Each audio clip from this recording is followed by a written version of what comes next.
to post where you are calling in from in the chat box. It's a total blast to see where everybody is from.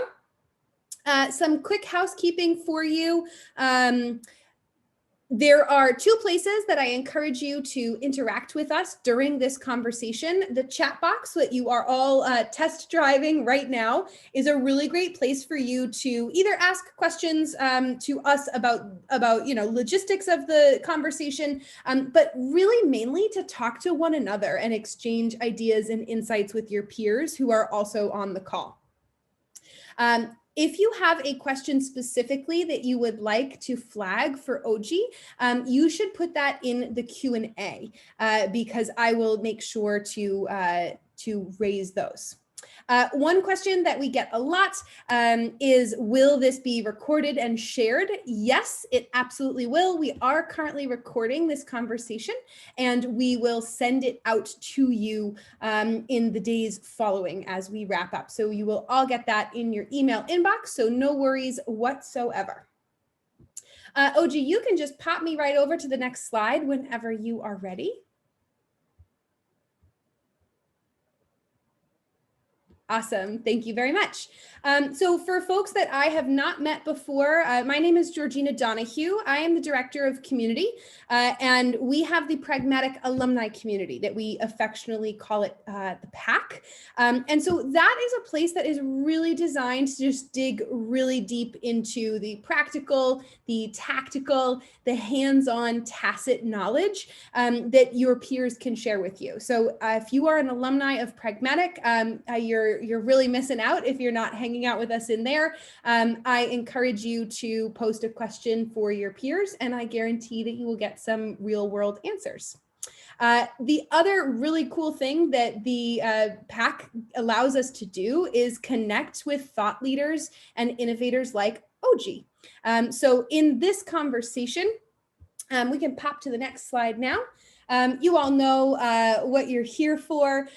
We are going to have a conversation today about how to manufacture lightning in a bottle, right? And so, of course, our guest of honor today is OG Odezawe.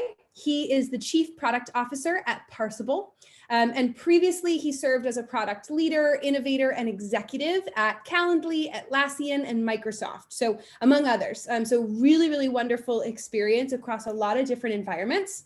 And spoiler alert, innovation isn't magic. It's not. And today, I'm really excited to talk to OG because he's going to share why and also discuss how and why a really well-designed product system is what's sitting at the heart of every innovative organization, right?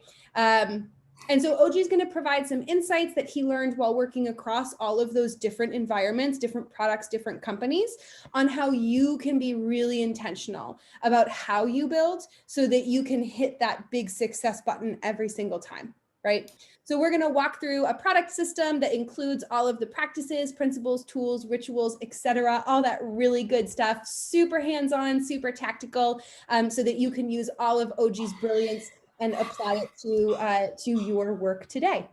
So without further ado, you don't want to hear me talking, you want to hear him. So I pass it over to you, OG. Super excited to have you here today. Hi, everybody. Can you hear me, Georgina? Yes, we Okay, can. fantastic. Thank you. Thank you for that great intro. I could almost hear the drum roll in my head at the end of your your monologue, and I feel you know how shy I am. No, I'm just joking. Um, Hi, everybody. It's good to see you. It's good to meet all of you virtually. Hopefully, we can have a good time today. We have only a few minutes, I think, maybe like 35 minutes if I'm wrong. So we might not be able to dive into a ton of detail about all the different parts of the product system, or at least all the different examples of the product system. But we'll try to get to a place where we could, whet your appetite enough to ask questions. So without further ado, let me just set this up. So I want to tell you a little bit about myself and why you should even listen to me at all, because I think that's important. And I'll tell you what I'm about to tell you. So I've been a product manager for over 20 years. Um, And I've been through, 0 to 1. I built a startup. I've done thousands to millions. I've done millions to billions at Microsoft. And so the thing I'm about to share with you is born out of that experience of what I've seen, through a variety of different kinds of product companies. So let's go. So if you want to know a little bit about me, this is me. This is how I look. I guess I look the same on video. And this is how to pronounce my name, Aji Udezwe. I'm a product manager, like I said, but I've taken some adventures. I've done some marketing. I've run design teams. I've been a founder and investor. You can see where my name comes from. I used to hate the name, but it's super meaningful to me now because it was super odd growing up. Kids don't want to sort of stand out too much. Um, if you have questions about that, I'm happy to answer it. And yes, I am the IT support for my family for work from home, which is, and I don't get paid for it, so I'm very mad about that. So I think of myself as a product and design leader with some breadth. Georgina talked about some of the companies I've been through. I'll go through some of that. I'm also been an entrepreneur, and I do a lot of mentoring and investing in because I love startups. I love people who are building the future. I mentor at Techstars. Kernel Fund is a fund I started that invests in companies in Africa, tech companies in Africa, and I help prepare women, people of color, to be funded through their businesses, usually related to technology. And I've done some M&A as well. Atlassian, currently Microsoft is some of the most important companies I've worked for. I like to tell people, because of the time I spent a decade at Microsoft, that every time they open Windows, there's a little bit of my soul trapped in it. So be gentle. Um, be gentle. Also, Mingle is a company that I started. It's no longer exists, but I learned so much from it. I was trying to build an interest-based social network. I guess the thing also is that I was chief product officer of Parsable until very recently, and now I lead the team that works on the conversation products at Twitter. So that means that all tweets go through my team. So that's what I'm doing these days, which is very challenging, but I love challenge and also love to build product systems so we can build faster and build better. All right. Um, are we ready? All right, let's dive in. So the reason I'm talking about systems of innovation is that, the cycle of innovation is a founding team has some kind of insight about a problem or a condition or some future opportunity, and they go after it. And maybe like 5% of the time, or even less, they are lucky. Their insight, their experience, subject matter expertise has prepared them for the time and for the challenge, and they build software that resonates with customers. Now, there's a lot of drop off, which is why I said 5%, because even if you have insight and then you can't get the user experience right, or you don't know how to solve problems in software right, or you're not a subject matter expertise, you can often miss it. And so let's assume you're part of that 5% or less, and you nail it. And it can even be a startup, or it can even be a big company. It doesn't matter, right? The same sort of thing goes. Um, you now have something. Hopefully, it has product market fit. But the problem you have now is how to sustain this, how to make the next thing something that customers love, and how to make the next thing something that customers love, etc., etc. The problem we have, I feel like, is a lot of companies aren't regular hit makers. And so what I want to tell you about is how to think about being regular hit makers. Now, that's what I call catching lightning in a bottle. Like, don't make it episodic, staggering innovation. You get lucky every couple of quarters or something like that. You want to be just reliable. If you're early stage, this is important because frankly, you might run out of money. There are other threats and competition, so you really can't afford to make too many mistakes. And when I was at Calendly, I used to call it like we gotta be on target all the time. We try to kill 4 or 5 birds. If we could kill 20 birds with one stone. That was amazing. So I'm going to talk through how to think about that consistency that brings innovation as a fabric of your organization and how to think about it. Um, and I think that's it. That's really what I want to try to convey. Um, Before I jump right in, I'll just caveat to say, look, I'm not a process person, really not. I hate it. But if you are going to scale your company, you have to think about creating what I call the floor of innovation so that people who come off the street from college, who are hired newly, have a system they can use to be reliably on target with your customers. All right. So I think there are uh, uh, one more piece. I'm a big student of software history. Yeah.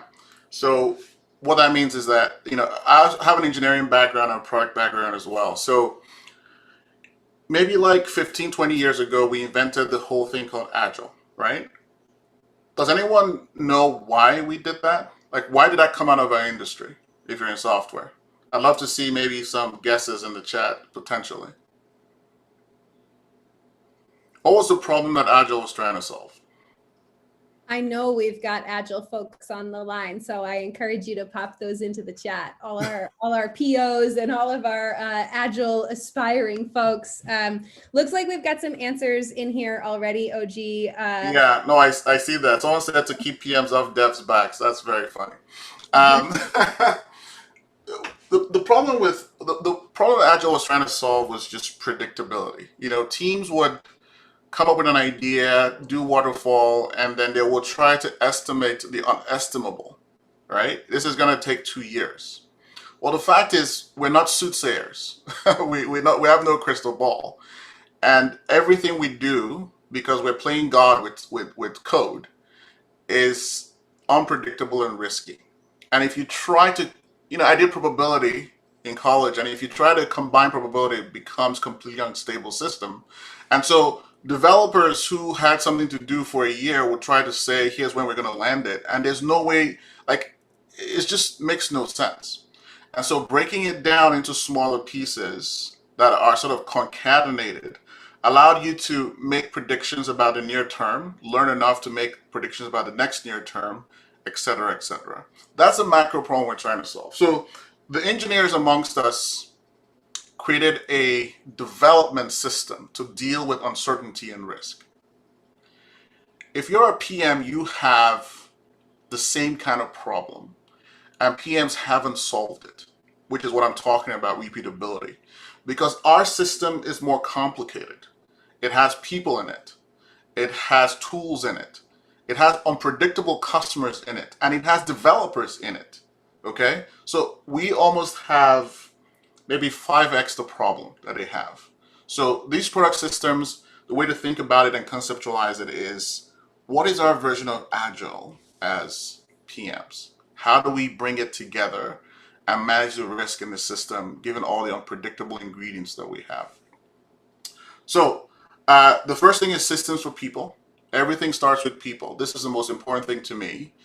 I try to build great teams. Great product comes from great teams. So if you don't think about people in a very, very forensic, anthropological, scientific way, you will eventually not succeed. Okay? And we'll dig into that. And then strategy is really about direction, right? Once you go beyond product market fit, you have, instead of having customers drive development, you now have two forces driving your development. You have your ambition as a company because now you have repeatable income, and you have your customers, and you have to balance those two things. In fact, all of PM is impedance matching ambition of a company with what customers want. That is where success lies, right? That impedance matching, which is what PMs ensure. So you have to have systems of strategy, because if you, as you know, if you miss your direction and you have a very long distance, when you get to the end, you could be miles apart from where you want to be, right? So that's very important. And of course, execution. Now, execution isn't coding. It is PM craft. It's cross-functional. It is how do you examine ideas? How do you create roadmaps, etc. So we'll dive into some of those things. So is everyone still with me? One of the things I've said teaching a class recently, and people snap their fingers when they're with me. So wherever you are, please snap your fingers. I won't hear it, but I'll feel good. So the question for leaders in the room when you think about people, and actually it's not just for leaders, because I want ICPMs to also be invested in product systems. In fact, here's a hack for your career. If you're an ICPM, you're very busy. But one hack, one way to get promoted is find time to work on the product systems. Find time. Now, sometimes the product system is not written down. In fact, 90% of the time it isn't written down.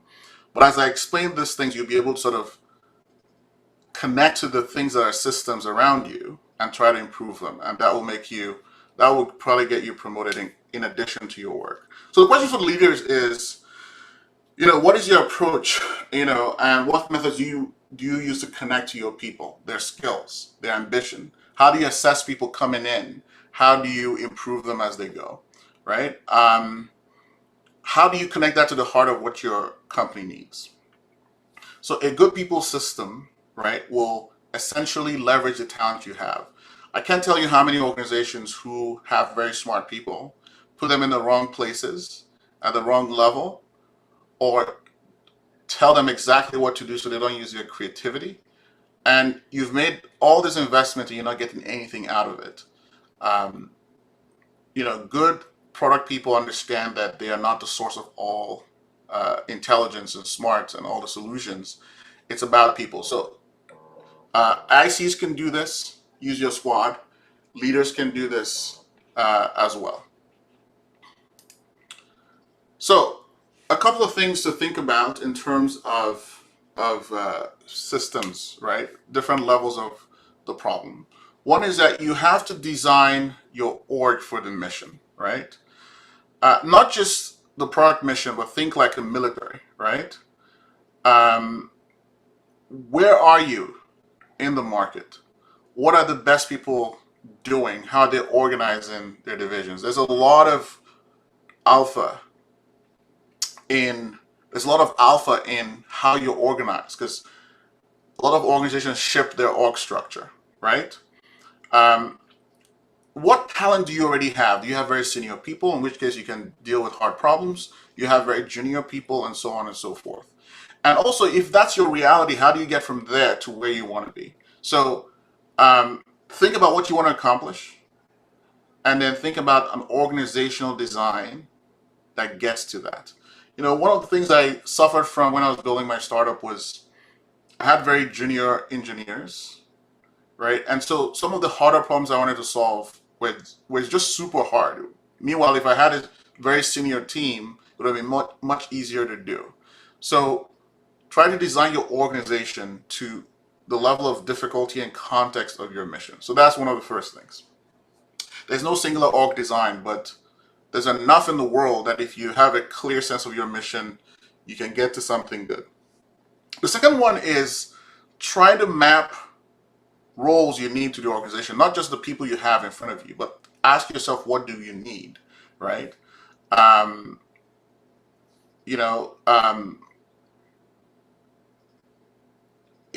of the things I'm doing at Twitter right now is trying to design an organization, and I took all the people out of it. There's a bunch of people in the organization, and I just took them all out, right? And I said, I need this, I need this, I need this. These are the chess pieces.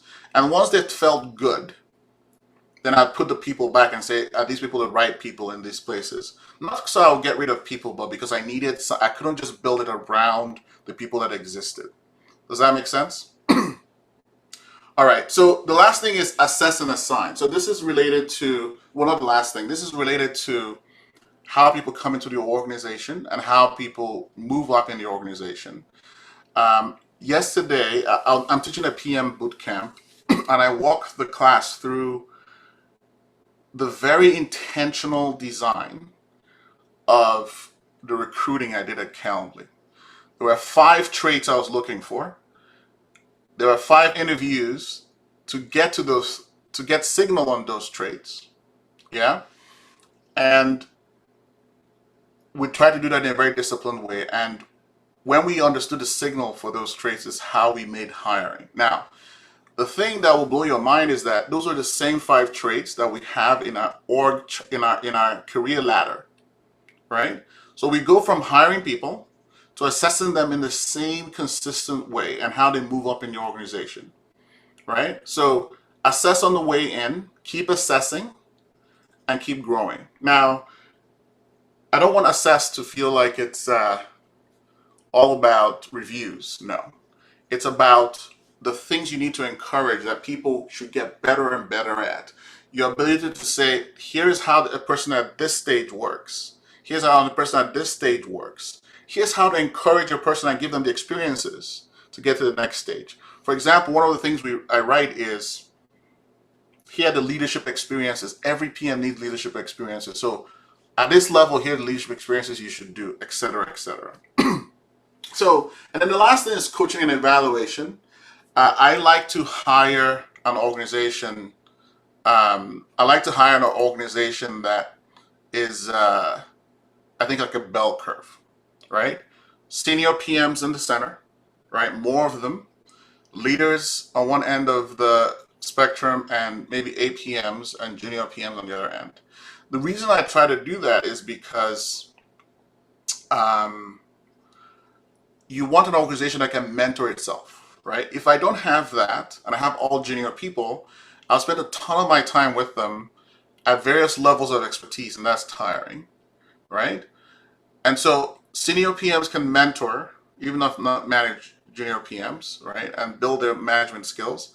The more senior people can manage the senior PMs, et cetera, et cetera. So,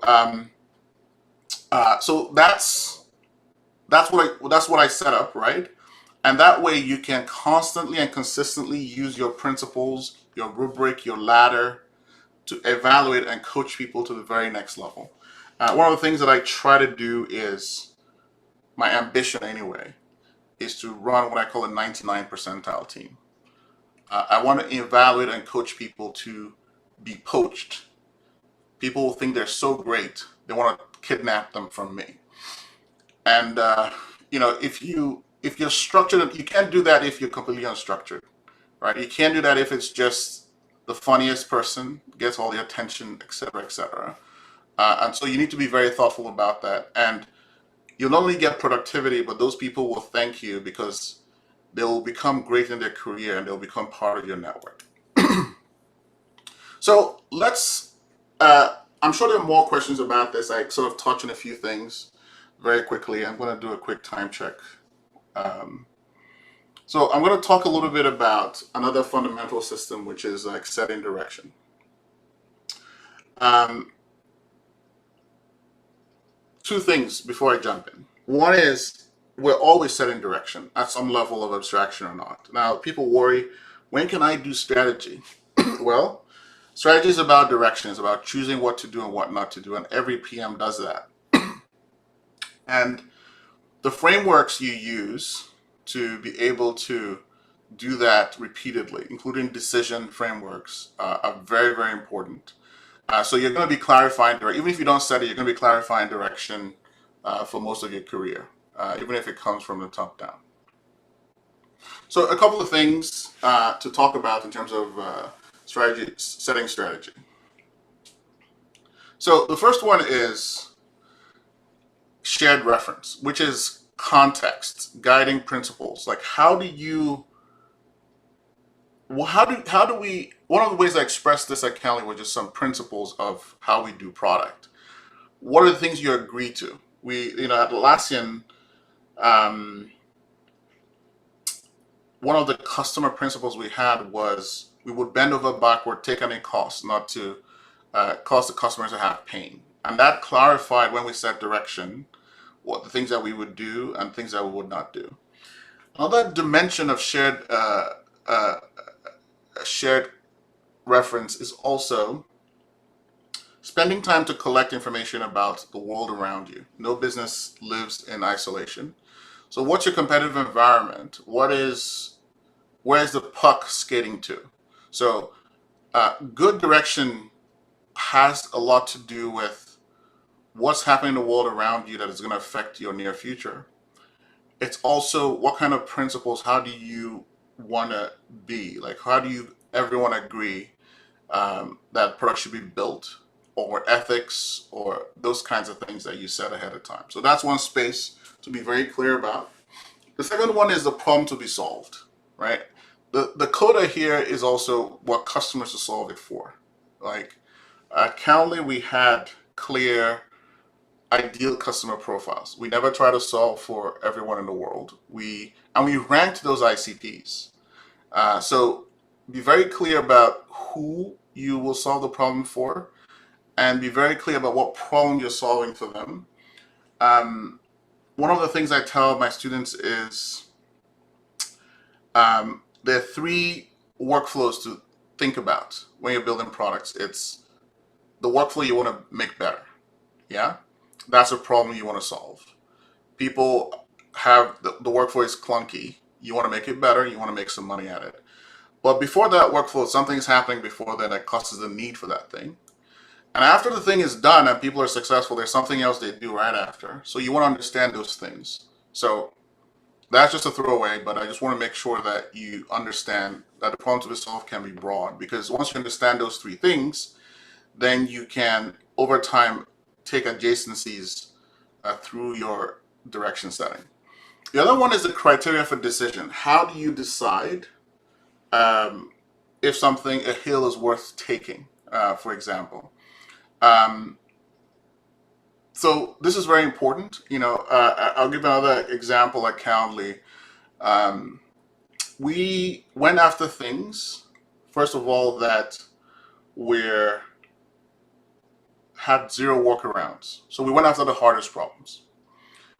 We went after things that solved problems for multiple of our customers, not just one, right? Whenever we could.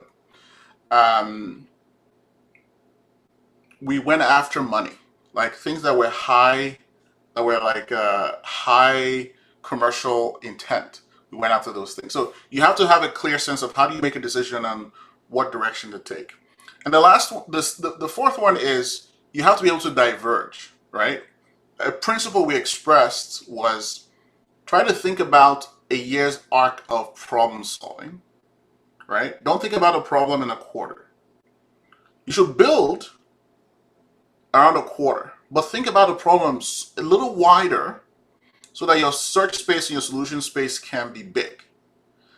And then once you understand where you're going, you can boil down a quarter's worth of work to do.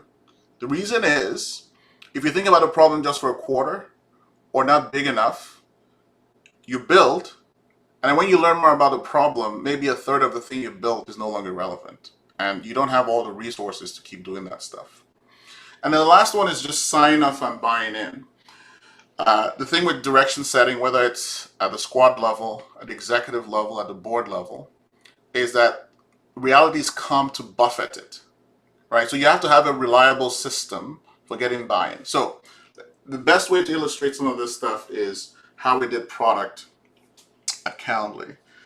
First of all, we had a ritual around what problem do we solve, and we called it a specific thing happening every week. And then we had another ritual around design, like what form and function should it take. And then when all that happens every week, but once a month we met with the executive team and we got buy-in and feedback about the things that we were saying we were going to solve. The reason is we wanted them to sign in blood so that if we went after it, we could actually get to the end of it. So you need to have some, you won't believe how many organizations reverse decisions after people have spent months on it.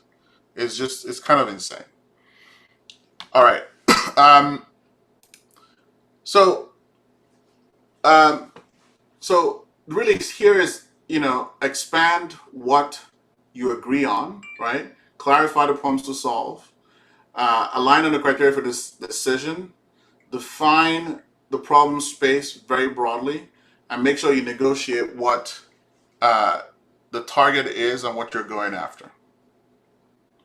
The last thing I'll say about this before we talk about execution is um, these contracts, these ways of being for strategy and for direction setting have to be written down. They have to be written down. If they're not, it's hard to trace and it's hard for decisions to stick. At Parsable, I taught the organization how to make decisions in a disciplined way. And the first run through, I decided to run that process. And at the end, I wrote what I call a DAISY document about a very key direction decision. That document saved the organization hundreds of man hours. Because once it was written, when the issue was relitigated in future meetings, all people had to do, the engineering team, the product team, was pull it up and say, we went through a very thorough process and this is what we decided. And so writing things down is huge, whether it's big strategy or small strategy. Another quick tip for PMs early in their career as well. So I'm trying to land this plane and I want to talk about, by the way, I don't have, on my side, I have something that says 91 slides. No, it's much shorter than that. So execution is really all the things we do from idea all the way to customer value. So it's not code, but it's what PMs are doing, what designers are doing, what PMMs are doing, what engineers are doing, and how all those things connect. Now, as you scale, you have more people, you have more disciplines, and if you're not careful, what happens in a startup is conversations used to be high bandwidth with so few people, but now there's a lot of crosstalk. You have to manage those conversations. You have to decide what is going to stick versus what people are going to litigate. So it's developing that team ballet, right? Where people are handing off the ball very easily. They're passing it. They understand what they're supposed to do, right? It's developing methodologies and approaches that help reduce execution risk. There's no single way to run product operations of any size.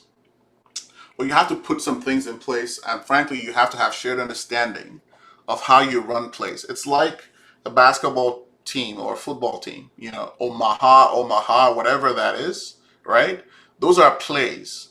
Your team has to have some plays to solve some basic problems. Well, here's our play for,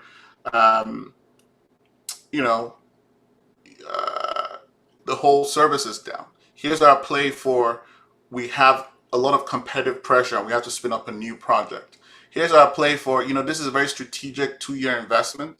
We got to be very careful up front of how we think about it, right? Here's our play for all different things. And what I'm saying isn't, I'm not making this stuff up. Literally, in the playbook that I have, it's like, here's how to start a high risk project. Here's how to start a regular project. Here's how to start a low risk project. Here's how to start a project that takes 2 weeks because we're in a hurry, right?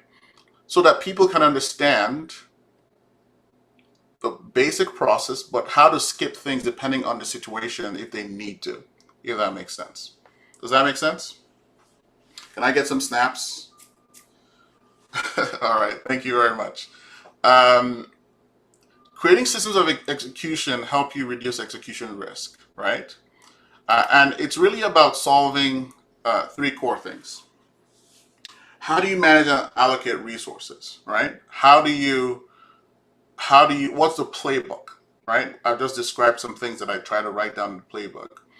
And how do you align your organization, right? So managing your resources is really about, can we do it? In many ways, this goes back to sort of the systems of people. Do you have the right talent to take on this challenge? It's something you have to think about.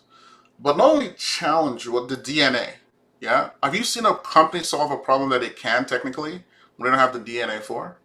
Well, I don't mean to rag anybody, but look at Google, right? Messaging. Google can build anything in the world, right?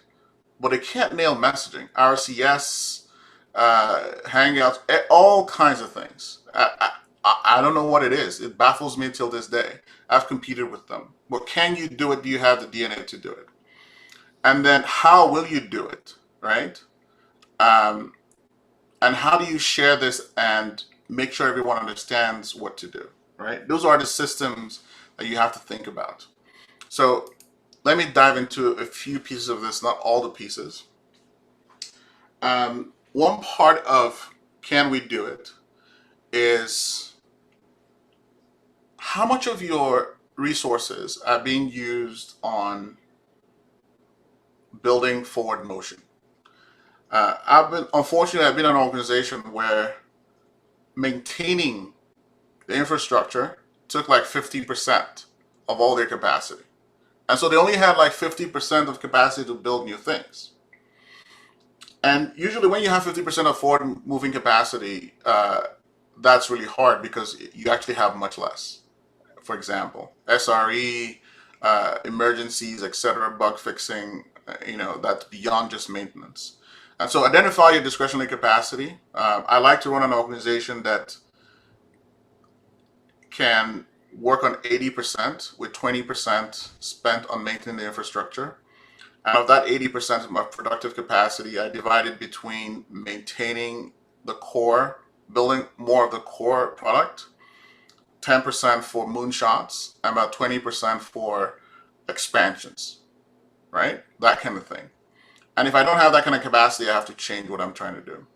So you have to have clear investments and bets. You have to have part of the team, like I said, working on, building the core product, building new things, etc.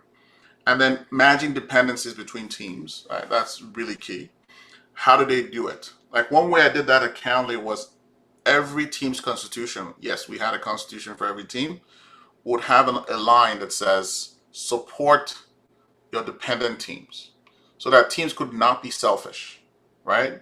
Or at least completely selfish, because a lot of teams are like that, etc. So let's talk about the playbook. What frameworks do you all agree on? How you describe and frame problems. Some of it is basic around PM, good PM framework. Some of it is specific to your industry, right? And you have to externalize them. There's a document I wrote in the last 2 weeks called Frameworks That Will Help Every Twitter PM, right? Some of it is uh, specific to the industry. Like one of the big frameworks was stolen from the founder of TikTok, for example. And I wanted every PM to know it because it was a very good framework for them to win. Rituals, right? Rituals are meetings. They are templates. They are the things that you need to pass through. Like, for example, at everywhere I've been, there's a document on why should we invest in this. There's a sort of pseudo marketing document about here's a product narrative if we nail this. There are some sketches. There's obviously a design brief. There's also like a content brief, like how should we communicate this to customers in the UI, along with the external narrative. These are all rituals, right? And specific meetings where these things are reviewed. Tools, how do we do that? I like to write, again, writing things down. And so I choose a very specific set of tools to create the social knowledge fabric of an organization. And then methods, right? Methods is really about specific ways to do things. One of the key ones is how to make decisions. And there's a very specific way I coach teams how to make decisions. So, the last thing I want to talk about is, sorry, I think I skipped ahead a bit. Apologies.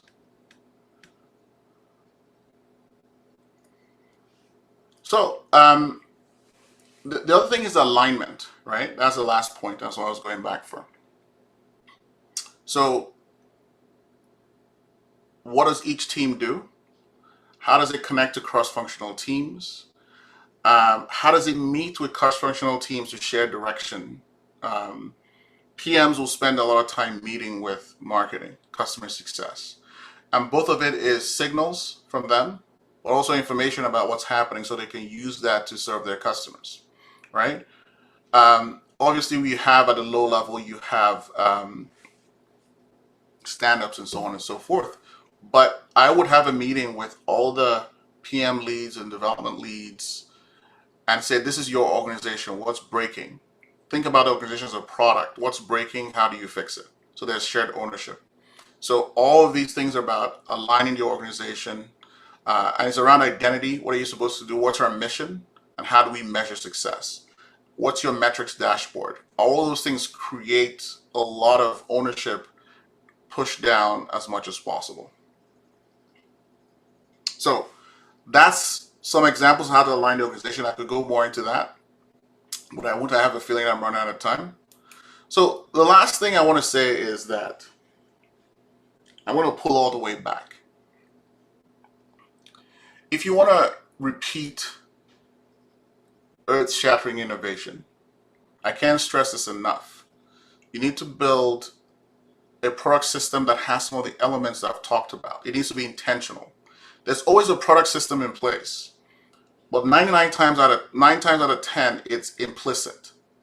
It's a hodgepodge. People have put it together over time, multiple heads of products. This is how we've always done it.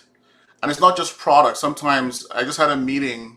I have had many meetings with marketing where like, we don't work well with product. We need to fix it. No one fixes it, right? Because there's no handoff. There's no ritual. There's no way to meet, to share problem spaces. To even say that marketing is part of the R&D team, which is what I do with my teams. So you want to design a product system because everyone has a different entry point. There are people coming out of college to be PMs. There are people who are switching careers. There are people who are mid-career. There are people who are experienced.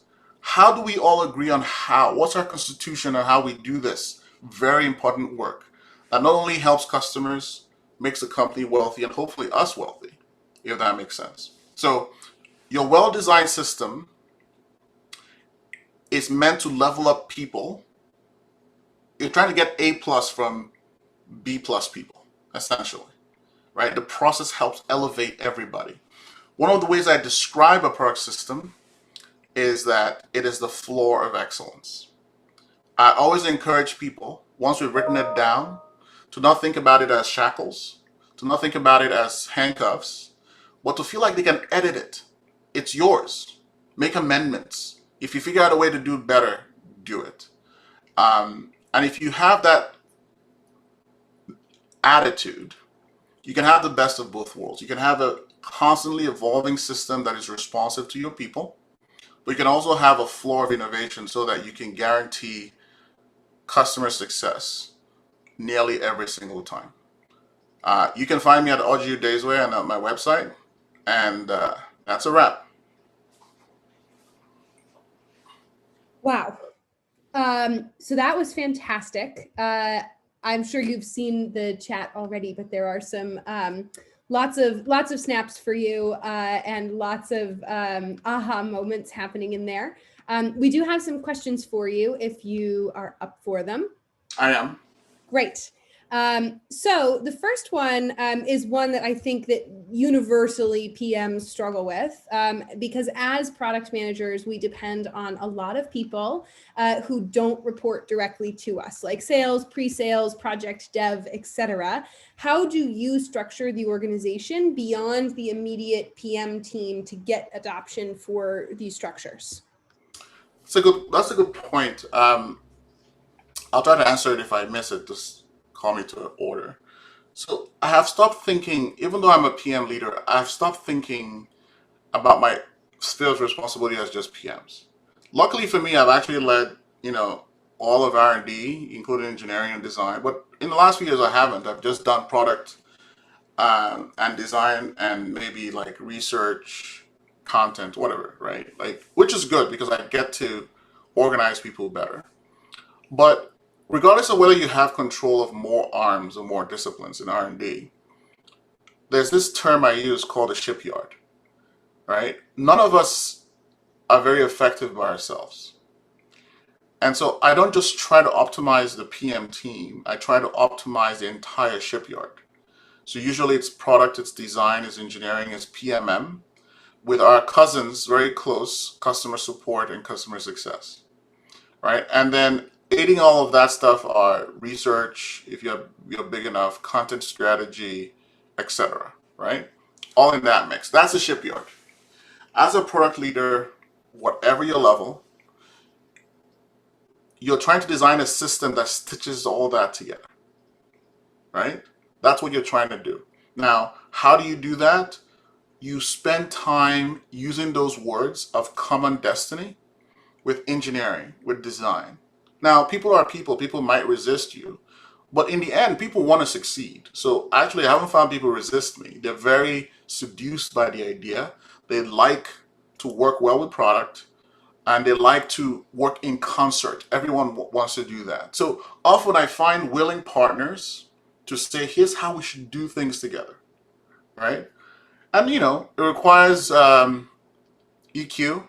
Sometimes it requires being mad or being unreasonable, etc. All the tricks of leadership. But I would encourage you, I think a lot of things are about framing. How do we as a product team work with engineering? No.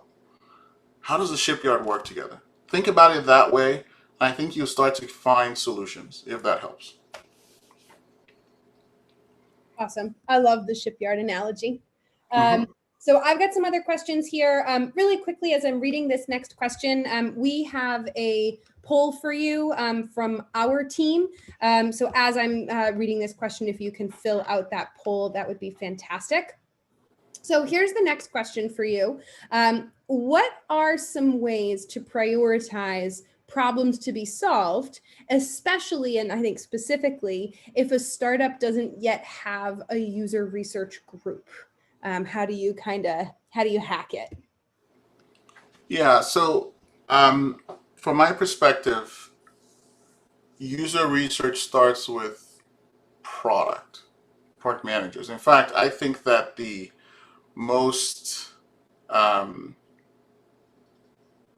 best ideas come from immersion with customers. And immersion isn't just looking at, like metrics dashboards. It's about scheduling, talking to your ICPs regularly.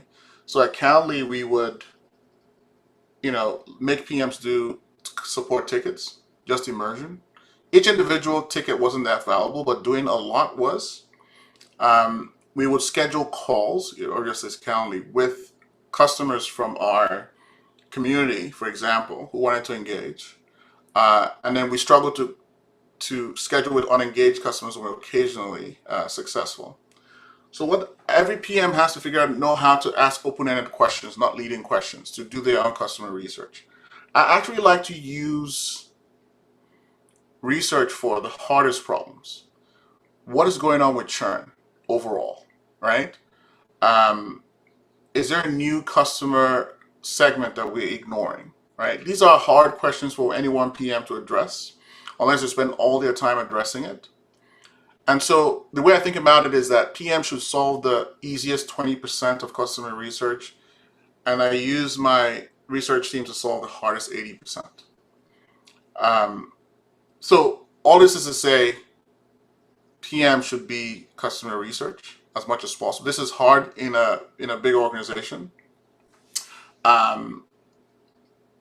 but honestly, you should fight against it. I try to give PMs license to spend 20% of their time with customers and to cancel meetings that are robbing them of that time. So that's what I would say. Do it yourself. Get outside the building. And then if there are aggregate problems that is very hard for you to do, then have research do it.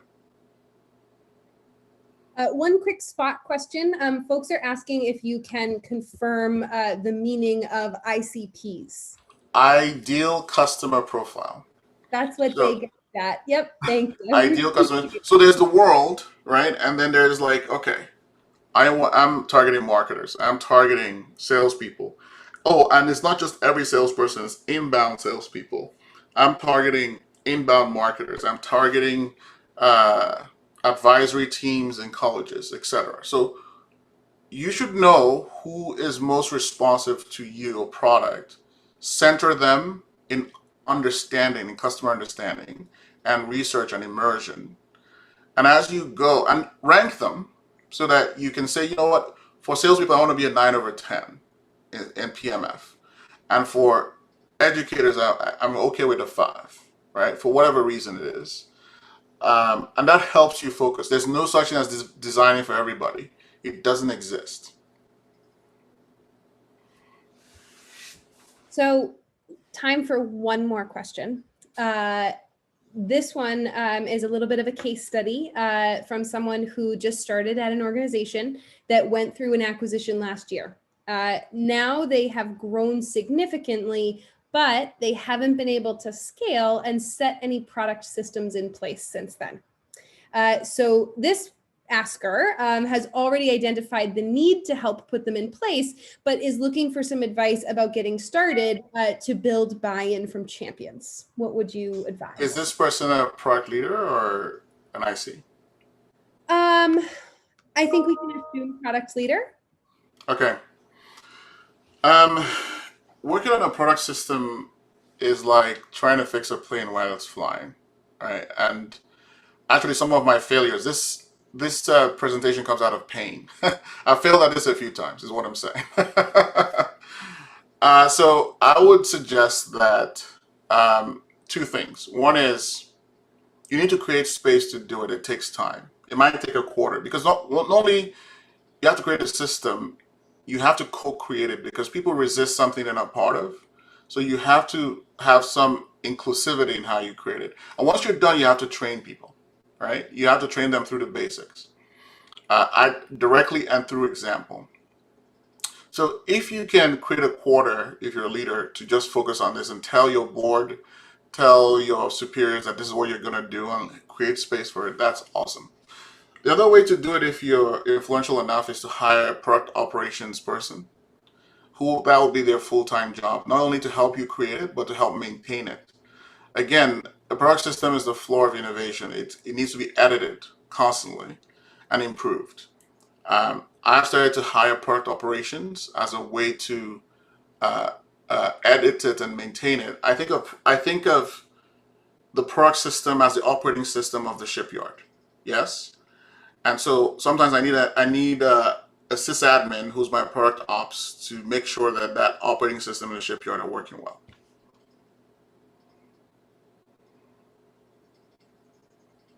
Oh, I lost my unmute button, so I got stuck there. So there's a bunch more questions in here. We don't have the time to tap them today, so I will encourage everybody who has a question that didn't get to answer it, reach out to Aji directly. He's fantastic to chat with.